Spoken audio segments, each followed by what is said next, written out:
What's going on, guys? It's Elam here with the last video of 2019. Today I'm going to show you how to make a homemade slingshot. I wanted to do something different to end off the year strong, so I'm going to mix a crafts video and an outdoors / survival video together into one video. How to make a homemade slingshot completely out of scratch in the middle of the woods. Slingshots are great for survival situations, like if you need to catch prey, if you're hunting and you can use a slingshot for that, for hunting birds.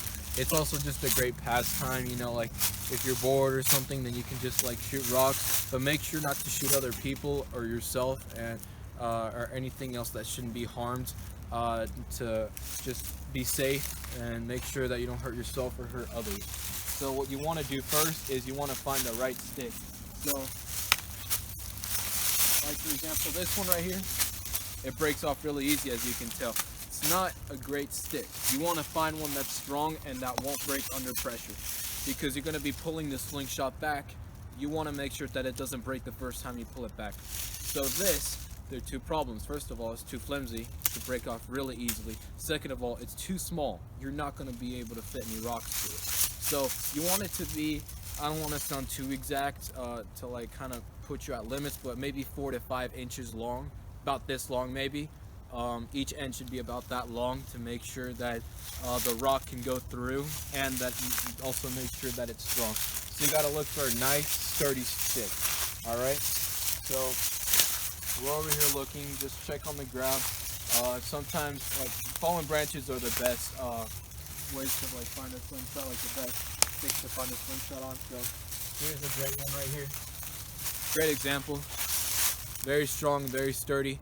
I'm not gonna put too much pressure on it since it might break, because I don't want to put too much pressure on it, since there's not going to be extreme amount of pressure. Just pressure that this thing is going to strain, but it's not going to break. So you have the two ends here. It looks a bit lopsided, but don't worry, it'll be okay. For just a makeshift slingshot, this works pretty well.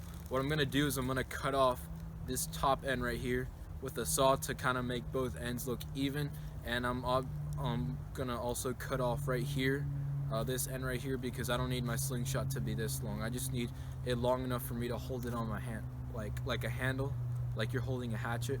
So I'm just gonna cut off this end so that way it'll be much easier to carry.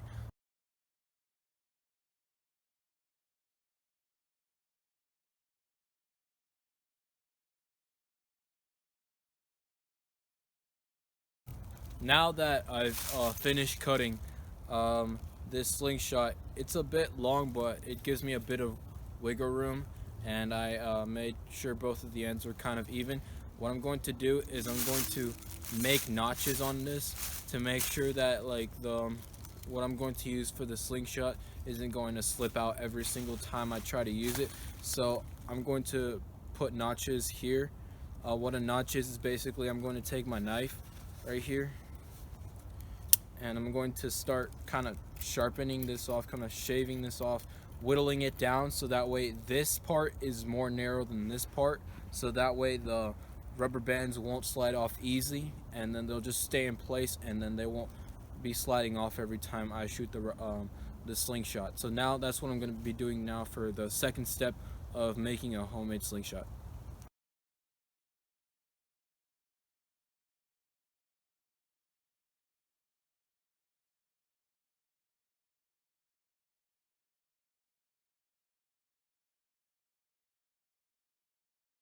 You can see I've made the notches inside, so now these rubber bands won't be getting out easily. I've just carved in, but I didn't completely carve all the way through, didn't completely sharpen like the stick, because then that would defeat the total purpose. And so now that I have this, rubber bands aren't going to slip. Worst case scenario, if they do slip backwards, they're going to catch on this, but that really shouldn't be too much of a problem, since there is a little bump here on both notches that will probably keep it in place. So now what I'm going to teach you how to do is the pocket. So this is made out of a piece of cloth from a sock. So if you have an old shirt or an old sock, cotton that you don't use anymore, just because it's like a cotton sock right here, It's stretchy. It works as a solution for a homemade slingshot. So what I did, there's no exact measurements. This is probably about 1 inch by 3 inches. It's just, you just got to cut out a rectangle, and then with I use my knife for this. I made 2 holes and the edges to hold the 2 rubber bands, which I'll explain how to attach to the slingshot in a moment. And then I made sure they weren't too close to the edge, or else the rubber bands would tear it off due to the stress. But as you can see, it's not tearing off because I made the holes where it's not too close to the center and not too far away from the edge. How we're going to attach this to the slingshot, what we're going to do is, if you remember a few years ago, there was a trend called rainbow loom. We're going to attach the rubber bands like that. We're going to put them in a chain, and then we're going to attach them to the slingshot in that manner. And then that way you'll have 2 long chains of rubber bands to stretch back and shoot. So these rubber bands, the ones that I use, you can get them at Walmart in packs. These types of rubber bands, I don't know the exact specifications, but they're really strong. Like if you make a chain out of them, like strength grows in numbers, these are really strong put together. Like if you put a bunch of them together, that's why I chose these instead of the other ones. So that's what I'm going to do now. Here we have the pocket. So if you didn't understand what I meant when I meant rainbow loom, I'll teach you how you loop the rubber bands to make them into a chain. So you have the rubber band here and you fold it in half like this, and you have a loop, and then you take the other rubber band and you loop it through like this, pull it out but not completely out, and then you fold that one in half, and then you repeat the process again. You want to have a total combined amount of even number of rubber bands. So for example, I'm going to probably put 10 on this side and then 10 on the other side. I'm going to do this side first and then attach it to the slingshot, and then after that I'm going to do this side.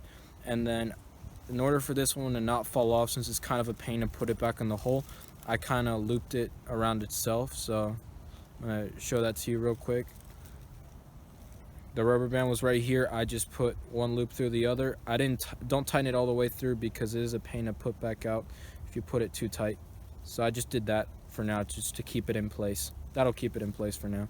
So now I'm just going to loop around. I'm going to start with 10 on each side.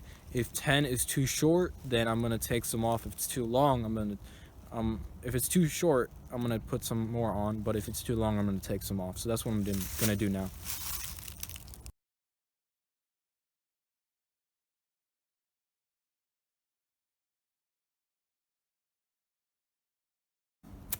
Here's the completed slingshot. I realized that 10 rubber bands of these rubber bands would be too much, so I shortened it down to 7. If you guys are using these types of rubber bands, use 7.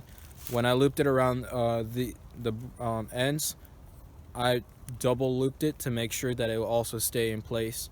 I didn't just put one loop around it because it would slide up and down. I double looped it, so now it works good. Now it's time to test it out. Here's a test of the slingshot to show you that it actually works. Some shooting tips: do not use too big of a rock because then it'll start spinning and it'll be more effort for the slingshot, so it won't go as far. And if the rock is too small, like a really tiny little piece of gravel, well then it's just gonna go off like spinning in the distance and the wind will veer it off course. So here's a test run of it. It works really good. That thing shot off, it hit that tree. You guys heard that noise. That noise was not created by video. That was an actual hitting the tree. It went really fast. That thing flew. So make sure not to use big rocks. Use medium-sized rocks, maybe about this big, the size of my fingers right there. So I hope you guys enjoyed this video. I certainly did enjoy making this video for you guys as my last video for this year. I hope you guys have a great rest of your year and a great new year. Like, share, comment, and subscribe. If you really enjoyed this, share this with your family and friends so that way you guys can start getting outdoors more and enjoying yourselves. And I hope you enjoyed this nice little craft because it can be made really easily and in not too much time. Thank you guys for all your support. Don't forget to subscribe again, and as always, thank you for watching.